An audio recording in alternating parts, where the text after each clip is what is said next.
Bonsoir à tous et je suis très heureux de vous retrouver encore ce soir pour partager quelques pensées avec vous. J'espère que vous vous portez bien tous de votre côté et j'ai envie de vous dire restez encore chez vous quelques semaines, quelques temps en attendant que la vague passe. Le confinement semble toucher à sa fin et nous espérons tous qu'il touche à sa fin.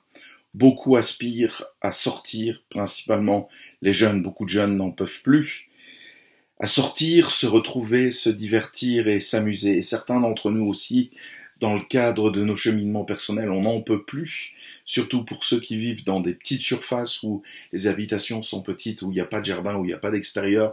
C'est un peu compliqué pour tenir autant de temps enfermés entre quatre murs et beaucoup aspirent à sortir et enfin se retrouver. Moi, ce soir, j'aimerais vous inviter à autre chose. Plutôt que aspirer à sortir, vous divertir, vous amuser, même si en tant que chrétien, on peut se divertir et s'amuser, il n'y a aucun problème avec ça. Moi, ce soir, j'aimerais vous inviter à vous focaliser sur la louange et l'adoration. J'aimerais vous donner des raisons ce soir pour louer et adorer Dieu.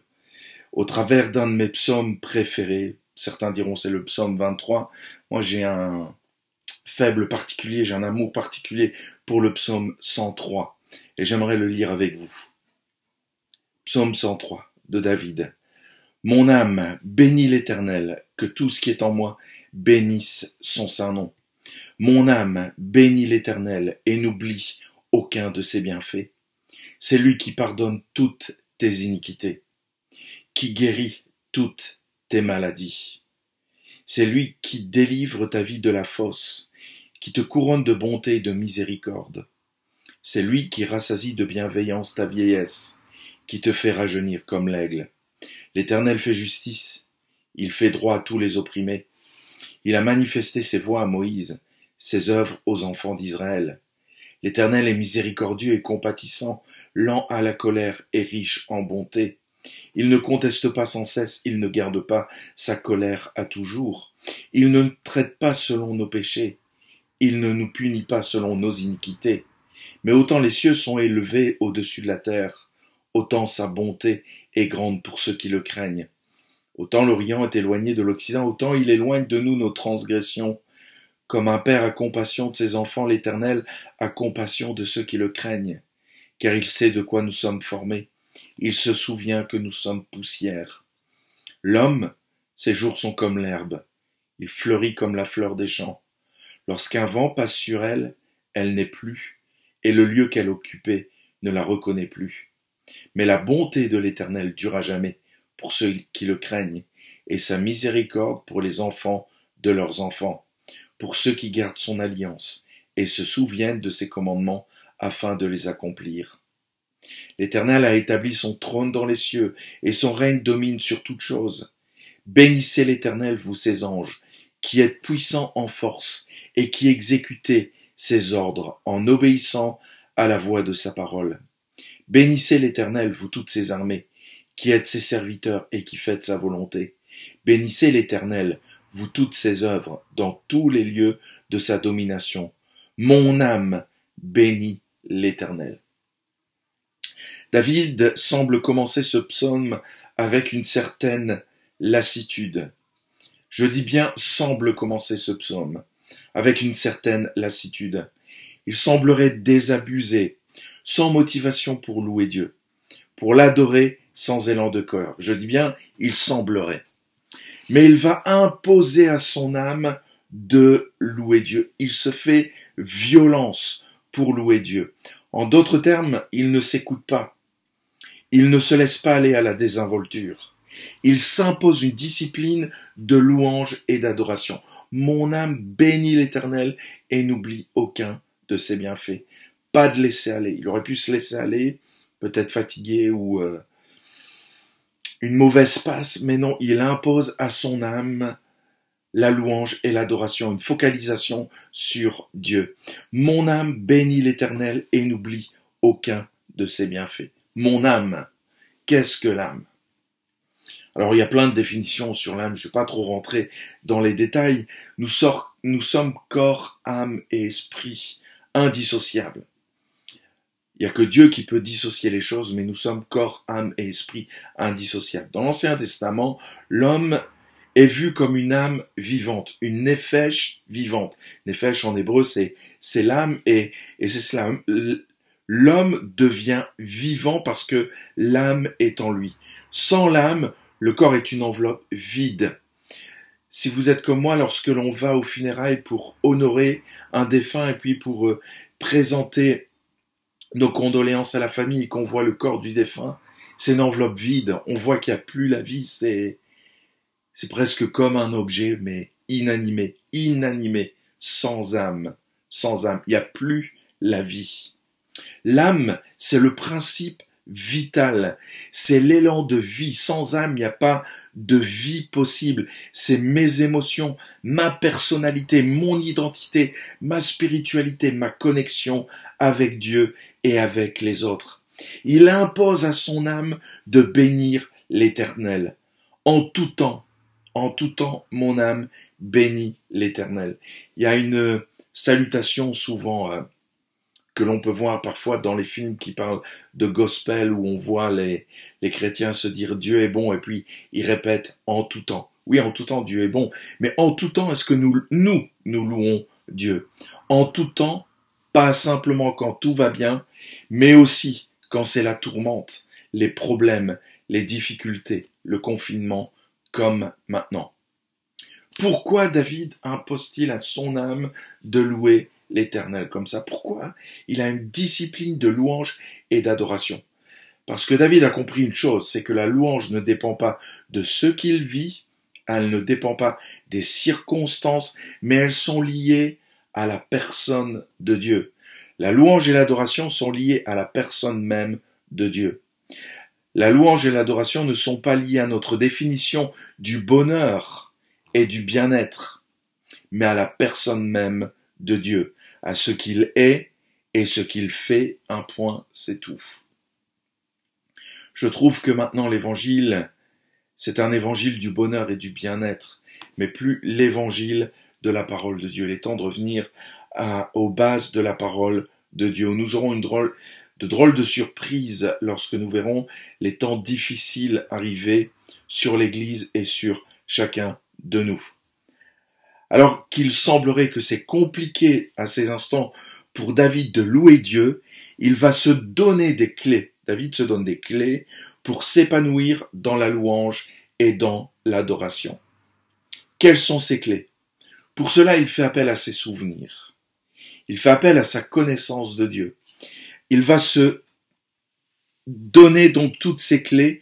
Il fait appel à sa connaissance de Dieu, à son vécu, à son histoire et à l'histoire du peuple d'Israël. Je pense vraiment que pour louer Dieu, adorer Dieu, c'est compliqué lorsque l'on ne vit rien avec lui. C'est compliqué lorsque notre vie semble complètement stérile avec Dieu, de le louer, de l'adorer. C'est extrêmement compliqué. Mais lui fait appel à sa connaissance, à son expérience, à son vécu, à son histoire. Et il se donne des raisons pour le louer. Vous allez trouver 6 fois dans les premiers versets l'expression « c'est lui qui ». Au verset 3, c'est lui qui pardonne toutes tes iniquités. C'est lui qui guérit toutes tes maladies. C'est lui qui délivre ta vie de la fosse. C'est lui qui te couronne de bonté et de miséricorde. C'est lui qui rassasie de bien ta vieillesse. C'est lui qui te fait rajeunir comme l'aigle. 6 fois, c'est lui qui. Ici, David met en évidence l'action salvatrice de Dieu. Il parle du pardon, il parle de guérison. Tout ça fait partie du salut. C'est à la croix que Jésus a porté nos souffrances, nos maladies. C'est à la croix qu'il pardonne, que le pardon de Dieu est accordé à l'humanité, que la réconciliation est offerte à l'humanité. Ici, il parle vraiment de l'œuvre salvatrice de Dieu. Et dans son action au quotidien, c'est lui qui pardonne tes iniquités. Et de l'après, c'est lui qui te délivre de la fosse. La fosse peut être un piège qui est tendu dans notre vie quotidienne, dans notre quotidien, mais c'est aussi ce qui se passe après la mort. Donc dans l'après, c'est lui et personne d'autre. C'est lui qui va te ramener à la résurrection lorsque tu mourras. C'est lui qui pardonne ton péché et personne d'autre. Oui, quelqu'un peut te pardonner, mais personne ne peut pardonner ton péché. Personne ne peut enlever l'offense que tu as faite à Dieu, si ce n'est que Dieu lui-même. Il se rappelle aussi que Dieu est un défenseur. Il se rappelle que Dieu est son défenseur, qu'il l'a protégé lorsque l'ours, le lion, le loup ont attaqué les troupeaux de son père, et que Dieu lui a donné la force de vaincre ces animaux sauvages. C'est Dieu qui a donné la force à David de mettre à mort Goliath, le géant, dont je parlais la semaine passée. Il est son défenseur. C'est lui qui l'a protégé lors de tout son parcours avec Saül et après. Dieu est votre défenseur aussi. C'est lui qui prend soin de vous. L'accent est mis dans ce psaume,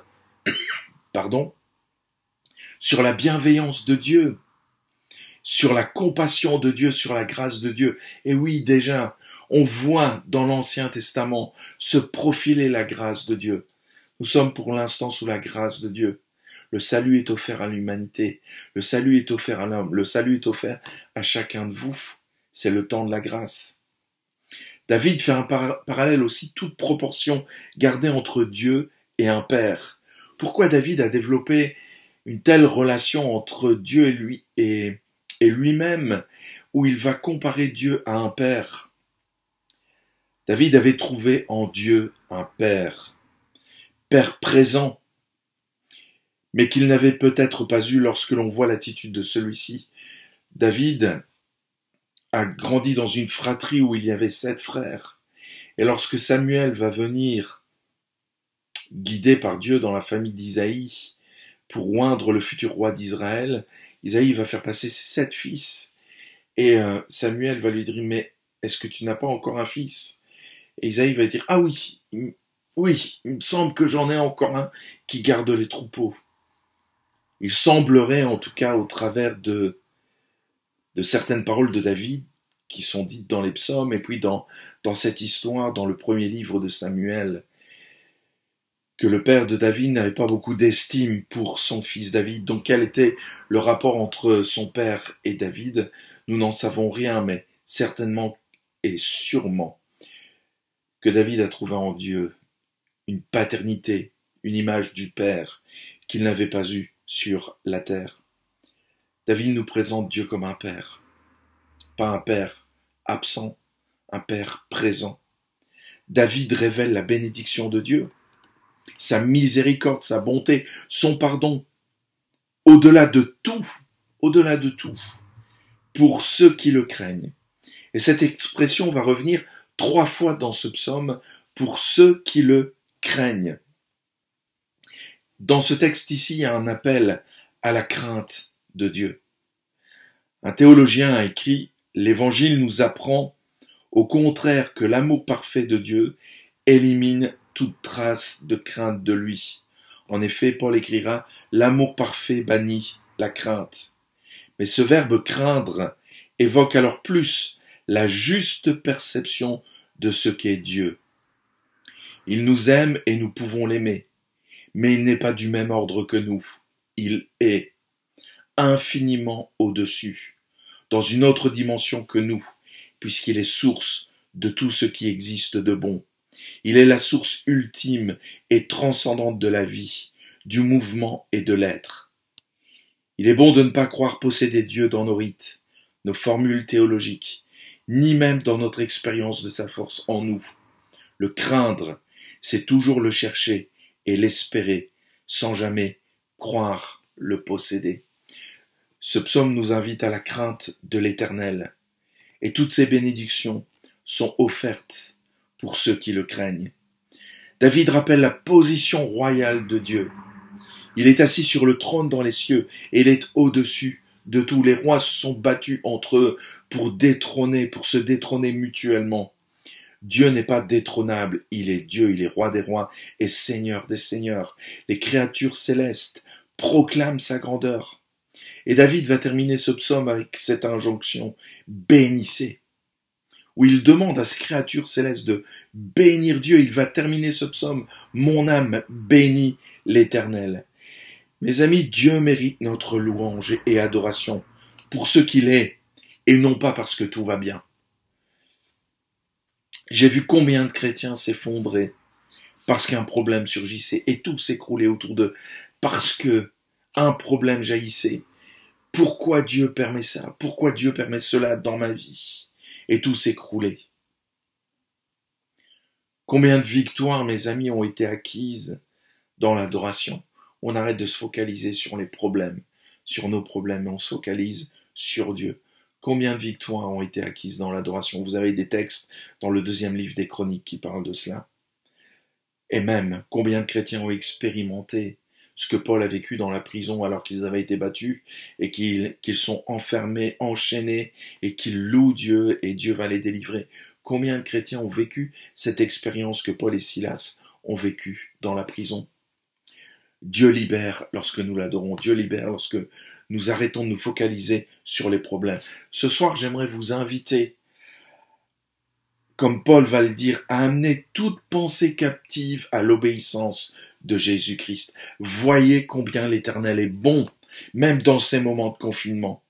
Peut-être notre différence avec David, qui écrit le psaume 103, c'est notre manque d'expérience, c'est-à-dire d'expérience vécue avec Dieu, où nous avons vu la bonté de Dieu à l'œuvre.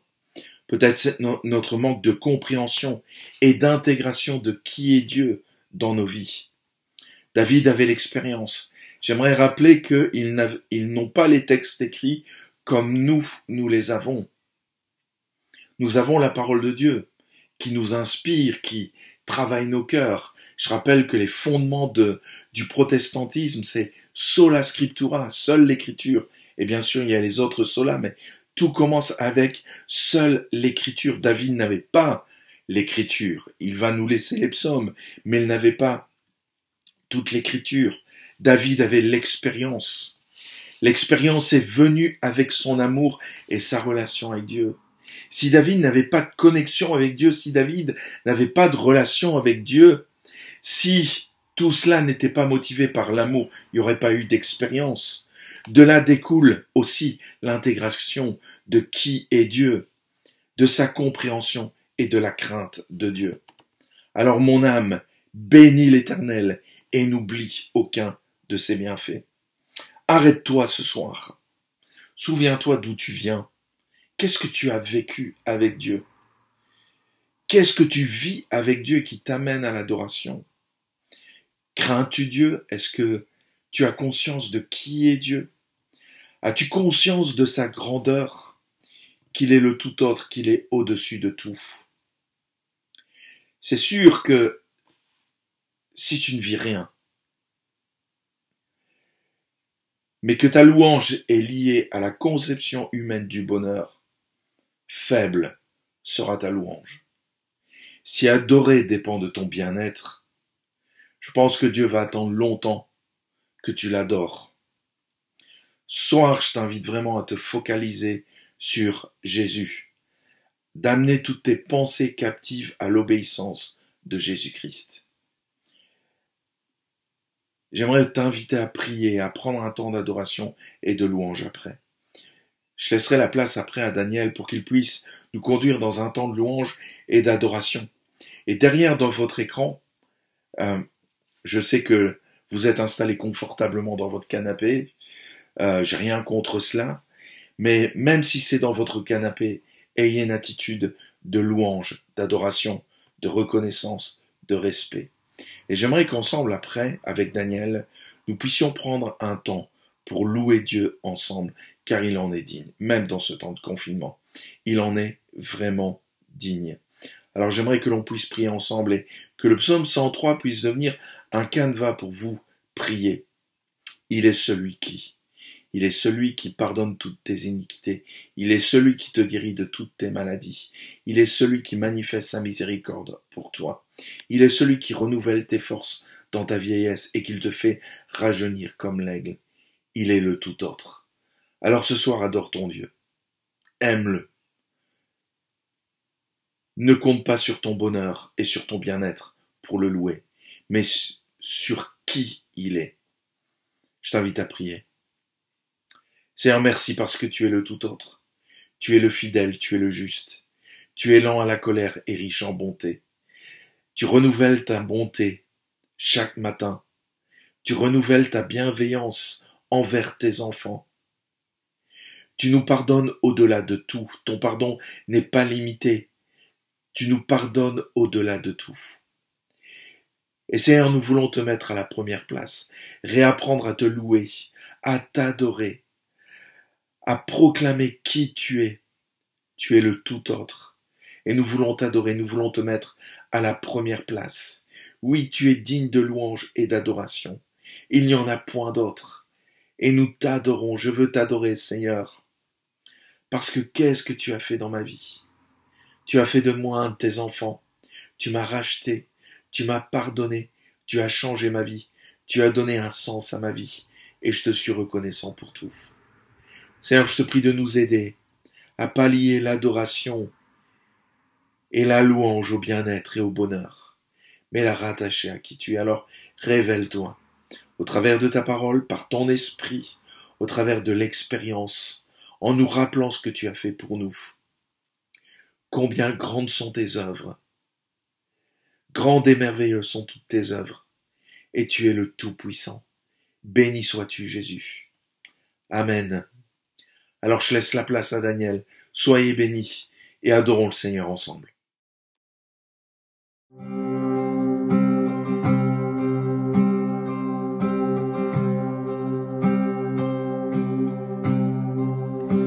Dans la joie, quand le soleil m'inonde, sur les monts où ta présence abonde. Oh.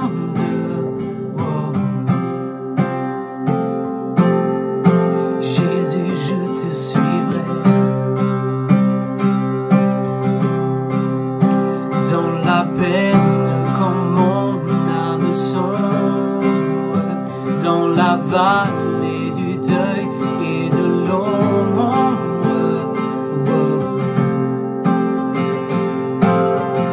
Jésus, je te suivrai, car tu es mort pour moi. Car tu es mort pour moi.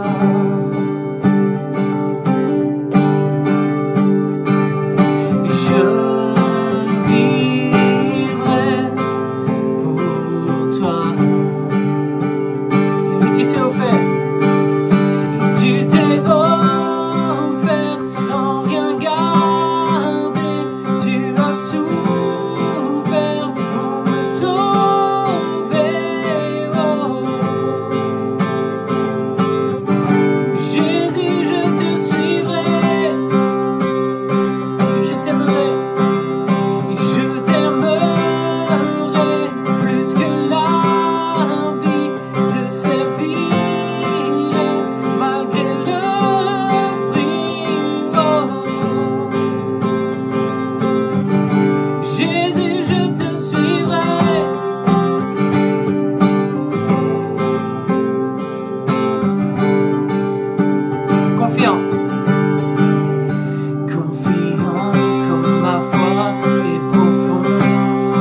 pour te louer.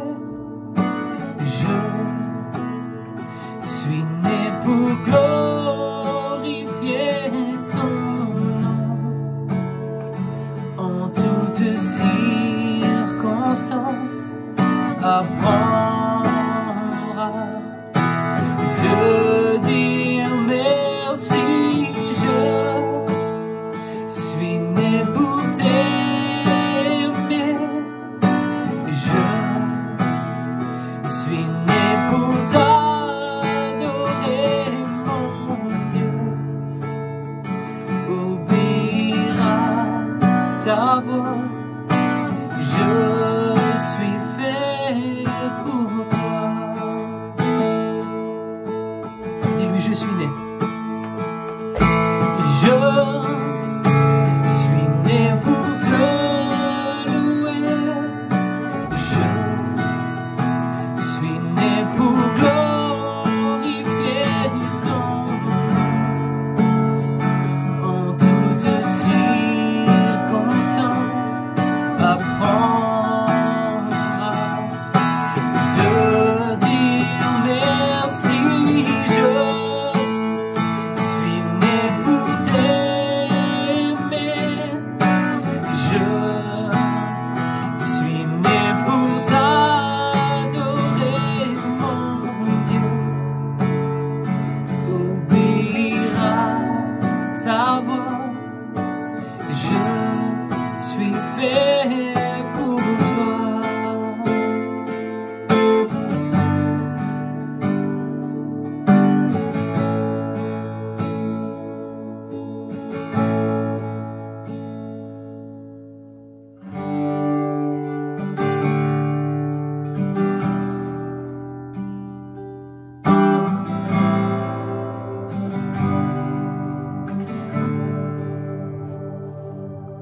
Je viens t'offrir, Seigneur,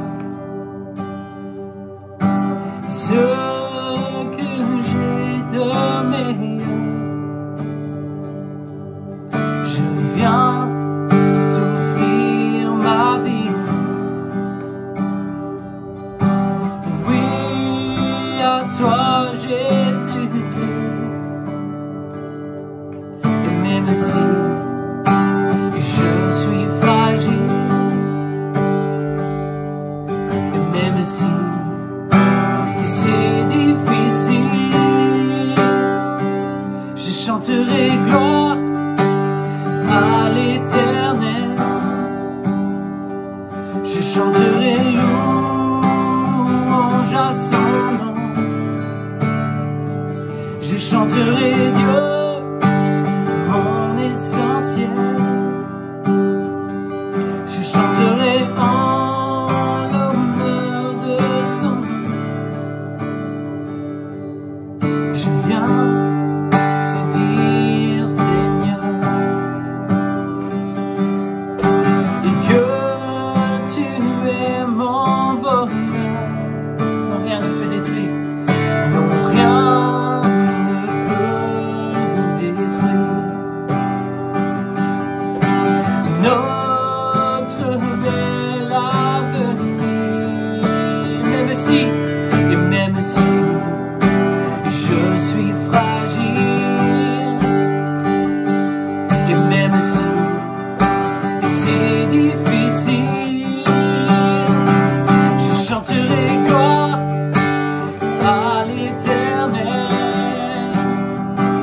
Je chanterai louange à son nom. Je chanterai Dieu, mon essentiel. Je chanterai en l'honneur de son nom. Je chanterai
chanterai Dieu, mon essentiel.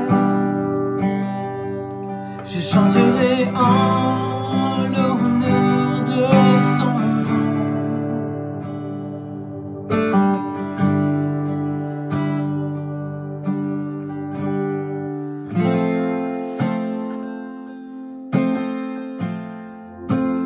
Car tu es Dieu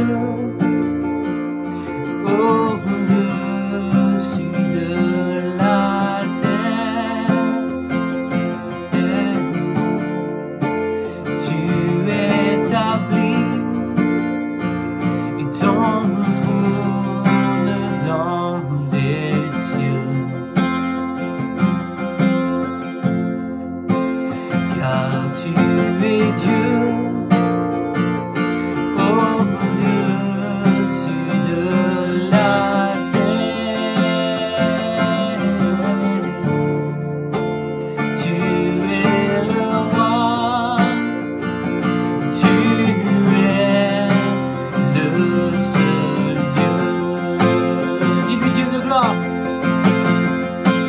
Dieu de gloire, Dieu de gloire, Dieu de gloire. Tu es roi, tu es Dieu de gloire, Dieu de gloire, Dieu de gloire, Dieu de gloire. Tu es roi, car tu es Dieu au-dessus de la terre. Tu établis ton trône dans les cieux. Car tu es Dieu au-dessus de la terre. Tu es le roi, tu es le seul Dieu. Dieu de gloire, Dieu de gloire, Dieu de gloire. Tu es roi, Dieu de gloire, Dieu de gloire, Dieu de gloire. Tu